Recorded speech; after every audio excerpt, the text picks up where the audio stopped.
Cerita rakyat Dukuh Patok. Alkisah, di suatu desa di kaki Gunung Telomoyo hidup dua orang laki-laki yang masing-masing dikaruniai tubuh yang cacat.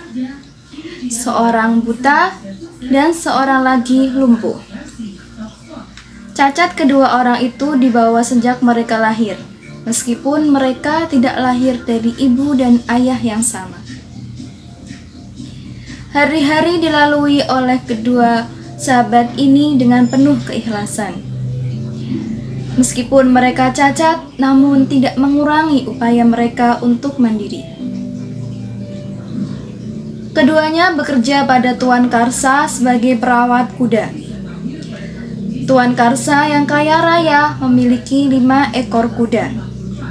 Kuda-kuda itu harus dimandikan di sungai dan diberi makan dengan cukup agar kuat dan sehat, karena setiap hari harus menarik pedati yang membawa Tuan Karsa menjual hasil bumi ke kota.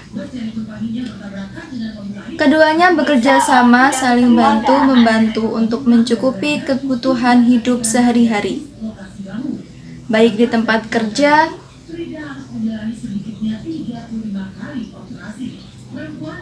maupun di rumah. Bila Loyo yang buta mencuci baju mereka, maka Luyo yang lumpuh memasak makanan dengan aba-aba dari Luyo. Loyo membersihkan rumah, mencari air, dan setelah Loyo mengumpulkan kayu-kayu yang didapat dari hutan, Luyo kemudian memotongnya kecil-kecil untuk dijadikan kayu bakar. Keduanya begitu rukun, saling bahu-membahu tanpa ada rasa iri. Semua yang mereka lakukan berdasarkan rasa saling membutuhkan dan kasih sayang. Pada suatu sore, matahari masih bersinar sangat terik. Kedua sahabat itu berjalan pulang dari rumah Tuan Karsa. Tidak seperti hari-hari yang lalu. Hari ini mereka begitu lelah, karena tadi ketika si Dampo dimandikan begitu bertingkah. Biasanya si Dampo sangat penurut, jinak dan manis, sehingga hanya dalam waktu setengah jam Dampo telah selesai dimandikan. Namun, siang itu lain daripada hari-hari yang lalu. Si Dampo tidak mau dipegangi, sehingga membuat Loyo kewalahan karena harus mengeluarkan tenaga ekstra. Dan baru setelah 1,5 jam selesailah mereka memandikan Dampo. Perjalanan pulang menuju rumah mereka harus melewati sebuah hutan kecil. Luyo digendong oleh Loyo seperti biasanya. Dan karena kelelahan, keduanya kemudian sepakat untuk berhenti sejenak di bawah pohon beringin tua di pojok hutan. Mereka kemudian duduk di sebatang pohon tumbang yang kelihatannya sudah sangat tua dan cukup lama tumbangnya. "Loh, bagaimana kalau sembari istirahat kita mengunyah sirih?" ajak Luyo. "Aku setuju, Kak." Begitu Loyo memanggil Luyo, karena dari segi usia Luyo memang lebih tua. Keduanya kemudian mulai meramu kinang, atau perlengkapan makan sirih yang terdiri dari daun sirih, pinang, dan kapur sirih. Saat mereka menemukan pinang yang akan digunakan untuk meramu sirih masih utuh, Luyo bermaksud mencari landasan untuk memotong-motongnya. "Loh, dipotong pakai landasan yang kita gunakan untuk duduk ini aja," kata Luyo sambil sedikit menggeser pantatnya agar masih ada ruang untuk Loyo memotong sirih. "Ya, Kak," jawab Loyo sambil mengeluarkan pisau dan mulai memotong pinang. "Hah? Apa ini, Kak? Mengapa landasan kayu yang kita duduki dan saya gunakan untuk landasan memotong pinang mengeluarkan getah? Aduh, mengapa getah yang keluar berbau amis sekali?" seru Loyo dan kepada Luyo. "Coba kulihat," jawab Luyo sambil mengamati getah yang keluar dari landasan. "Loh, ini bukan getah pohon, namun darah," seru Luyo. "Yang benar, Kak," kata Loyo. Luyo kemudian menempelkan jemarinya yang terkena darah ke hidung Loyo untuk dibahui. Dan saat ia hendak menempelkan cairan itu ke hidung Loyo, Loyo mengangkat ke tangannya sehingga cairan itu sedikit mengenai mata kanan Loyo. Aneh, mata Loyo yang semula tidak dapat melihat kini dapat melihat. Dengan kagum dan masih diliputi rasa tidak percaya, ia memandangi sekelilingnya. Pohon-pohon berwarna coklat dan hijau, batuan, tanah, bunga cubung yang berwarna ungu, dan ketika ia menengadah, ia menyaksikan langit begitu biru dihiasi burung-burung yang berterbangan. Dan lebih terkejutnya saat dilihatnya Loyo. Ia berpikir, inikah yang dinamakan manusia? Berarti wujud dan rupaku juga hampir mirip dengan dia. Lalu ia berseru dan memanggil Loyo. Kak, sebelah mataku yang terpecik getah itu dapat melihat. Coba kak, kau percikan lagi di sebelah kiri, minta Loyo. Loyo segera mengulurkan tangannya yang masih terkena percikan getah, landasan dan mengoleskannya ke mata kiri Loyo. Dan sekali lagi keajaiban muncul. Mata Loyo sebelah kiri setelah diolesi getah landasan oleh Loyo dapat melihat. Loyo kemudian bersujud di tanah mengucapkan syukur atas kesembuhannya. Lalu katanya, Kak, coba kau balurkan getah itu di kakimu. Kalau juga ada keajaiban dari Tuhan sehingga kakimu bisa sembuh dan kau bisa berjalan, kata Loyo kepada Loyo. Kak, cobalah, pinta Loyo. Setelah beberapa saat, Loyo belum mau menuruti permintaannya. Baiklah, semoga Tuhan Yang Maha Kuasa juga memberiku kesembuhan, kata Loyo. Dengan hati-hati, tangan Loyo yang masih berbelepotan getah landasan dioleskan pada kedua kakinya. Dan keajaiban selanjutnya terjadi. Kedua kaki Loyo bisa diangkat dan ia bisa berdiri tegak dengan kedua kakinya. Terima kasih Tuhan Kuasa, Engkau telah membebaskanku dari penderitaan yang bertahun-tahun ini. Loyo berbisik dengan tangis sesenggukan sambil bersujud mencium sang bumi tempat berpijak. Keduanya kemudian berbicara damai, berjingkrak, menari-nari meluapkan kegembiraan mereka karena terbebas dari penderitaan yang telah disandangnya bertahun-tahun. Loyo yang telah 18 tahun tidak bisa melihat, kini dapat mengamati apa saja yang ada di hadapannya. Burung-burung yang terbang tinggi di angkasa, bunga-bunga yang berwarna-warni, warna air, binatang, semua ciptaan Tuhan yang semula hanya bayangan, kini dapat dilihatnya dengan nyata. Sedang Loyo yang selama 19 tahun tidak dapat berjalan, sehingga harus meminta bantuan orang lain, kini dapat mandiri. Namun ternyata meski cacat, mereka telah sembuh, tidak mengurangi perasaan kasih sayang mereka. Mereka memutuskan untuk tetap hidup bersama, saling bekerja sama dan tolong-menolong seperti sedia kala. Saat mereka menikmati kegembiraan dengan rasa syukur yang begitu dalam, tiba-tiba mereka dikejutkan dengan suara dari sekitar tempat mereka duduk. Loyo dan Loyo, jangan terkejut. Darah yang kau usapkan tadi adalah darahku. Amatilah. Tempat yang kau duduki tadi dan bekas tempat kau gunakan untuk memotong pinang adalah bagian tubuhku, kata suara tanpa wujud itu. Loyo dan Loyo terkejut. Mereka begitu takut telah membuat kesalahan dengan melukai batang pohon yang mereka duduki. Mereka kemudian mengamatinya, dan lebih terkejut lagi setelah diamati secara seksama. Ternyata mereka kira batang tumbang itu adalah tubuh seekor ular raksasa. Kalian berdua jangan takut. Batang yang kalian duduki adalah bagian dari tubuhku. Namaku Baru Kelinting. Aku sedang bertapa dalam upaya mencari ayahku. Namun ada satu permintaan dariku. Jangan kau katakan pada seorang pun kecuali kalian berdua perihal yang baru saja terjadi.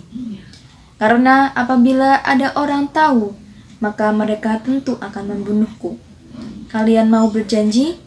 Kata Baru Kelinting. Loyo dan Loyo segera menganggukkan kepala bersamaan. Ya, naga Baru Kelinting, kami berjanji. Apabila kami nanti sampai memberitahu orang lain, kami tidak akan selamat, kata Loyo dan Luyo. Sekarang pergilah ke desa Patok. Di sana sedang diadakan pesta merti desa. Banyak makanan dan minuman serta hiburan akan disuguhkan. Bantulah penduduk mempersiapkannya, kata Baru Kelinting. Loyo dan Luyo segera bergegas menuju desa Patok untuk melihat keramaian dan membantu penduduk menyiapkan pesta. Ada yang sedang mempersiapkan panggung hiburan, membersihkan halaman yang akan dipakai tempat pesta, memasang janur kuning untuk hiasan, dan tidak kalah sibuk adalah bagian dapur. Dapur merupakan bagian terpenting dalam perhelatan itu. Namun sampai cukup siang, para paraga yang bertugas di dapur belum juga mendapatkan bahan baku lauk pesta. Sampai Loyo dan Luyo datang mendekat ke lokasi perhelatan, kemudian menyapa orang-orang yang sedang sibuk berbenah. Selamat siang, Kisanak. Kami pengembara. Kebetulan lewat. Kalau boleh tahu, ada acara apakah hari ini di desa Patok? Kami lihat penduduk semua sibuk, kata Luyo pada segerombolan orang yang sedang menghias panggung. Beberapa orang menoleh dan salah satunya di antara menjawab, perayaan merti desa. Setiap setahun sekali diadakan keramaian untuk menghibur masyarakat dan selamatan agar Tuhan Yang Maha Esa selalu memberikan kesejahteraan bagi desa Patok, jawab kepala desa. Di saat Loyo dan Luyo berbincang-bincang dengan penduduk yang sedang mempersiapkan pesta, datang beberapa orang dan melaporkan pada kepala desa bahwa sampai siang itu mereka belum berhasil menemukan hewan buruan bakal lauk pesta. Terjadi sedikit keributan karena kepala desa menganggap bahwa orang-orang yang bertugas mencari hewan buruan tidak becus dalam bekerja. Dan petugas menjadi tersinggung. Melihat keributan itu, Loyo dan Luyo berusaha untuk menjadi penengah. Saudara sekalian, saat ini memang musim kemarau panjang, sehingga hewan buruan jarang muncul karena rumput meranggas. Untuk itu, apabila bapak-bapak berkenan, akan kami tunjukkan daging binatang yang dapat kalian suguhkan di perhelatan ini, kata Loyo tenang dan sedikit takut menyinggung kepala desa. Apa? Di sekitar sini ada daging binatang yang bisa dimasak, kata mereka serempat. Ya, mari ikut kami, kata Loyo. Saat mereka akan bergerak menuju tempat Baru Kelinting melingkarkan badannya di Bukit Tolomoyo, Luyo berbisik pada Loyo. Lo, apa kamu lupa janji kita pada Ki Baru Kelinting? Loyo yang diingatkan terkejut lalu menjawabnya. Lupakan saja. Dia hanya seekor ular, mana bisa kata-katanya bertuah. Yang penting kita dapat membantu penduduk agar kita dapat diterima di sini, jawab Loyo kalem. Loyo lupa bahwa mereka telah berjanji pada Ki Baru Kelinting bahwa mereka tidak akan memberitahukan pada siapa saja perihal Ki Baru Kelinting. Dengan taruhan keselamatan mereka, bagaimana ini? Jadi, menunjukkan kami lokasi binatang buruan yang dagingnya dapat dijadikan lauk pesta, kata kepala desa. Ya, mari kita segera berangkat, kata Loyo. Loyo menjadi petunjuk jalan bagi rombongan, diikuti penduduk yang bersemangat mencari daging bakal lauk pesta. Sedang Luyo dengan perasaan bersalah dan takut mengkhianati janji mengikuti paling belakang. Setelah berjalan cukup jauh, sampailah di lokasi tempat mereka sembuh oleh percikan darah naga Baru Kelinting. Saudara-saudara, coba kalian perhatikan. Yang tampak sebagai kayu di bawah pohon beringin tua itu, kata Loyo. Ya, itu batang kayu yang tumbang, kata kepala desa. Salah. Yang tampak sebagai batang kayu tumbang itu sebenarnya adalah badan seekor ular naga yang sangat besar. Coba kalian perhatikan dan ikuti secara seksama sampai di mana kita temukan kepala dan ekornya, kata Loyo bersemangat. Kepala desa dan penduduknya mulai meraba badan Ki Baru Kelinting yang disangka batang pohon tumbang. Mereka terkejut namun juga begitu bergembira. Bahwasanya pada hari itu mereka akan segera mendapatkan daging buruan untuk lauk pesta. Beramai-ramai mereka mulai memotong-motong tubuh Ki Baru Kelinting. Berapa lama daging yang mereka kumpulkan sudah sangat banyak, sehingga merasa tidak perlu untuk sampai menemukan ekor dan kepala Ki Baru Kelinting. Mereka berpikir bila daging masih tersisa akan diambil besok lain hari untuk mereka. Daging segera dimasukkan dalam karung-karung, dan anehnya begitu mereka akan meninggalkan tempat, Parto menjerit. Kak Loyo, oh bagaimana ini? Semuanya jadi gelap gulita. Aduh kak, aku tidak bisa melihat apa-apa. Aduh kak, aduh. Luyo, mengapa jadi begini? Teriak Loyo di tengah hisapnya. Ada apa Loyo? Kenapa kamu berteriak-teriak begitu? Jawab Luyo. Ternyata setelah penduduk memotong-motong tubuh Ki Baru Kelinting yang berupa ular raksasa, keajaiban terjadi. Kedua mata Loyo yang semula sudah dapat melihat kembali buta. Ya Tuhan, inilah murkamu karena aku ingkar janji. Ya Tuhan yang Maha Esa, ampuni aku. Begitu isak Loyo. Loyo begitu menyesali semua perbuatannya. Luyo yang tidak mengingkari sumpah janjinya pada Ki Baru Kelinting ternyata tetap berjalan tegak. Kedua sahabat itu pun berangkulan. Loyo yang menyesali pengkhianatan bersujud sambil berdoa. Yang Maha Kuasa, ampunilah hamba, dosa hamba, kehilafan hamba dan kesalahan hamba. Akibat tidak menepati janji hamba, kini menerima hukuman.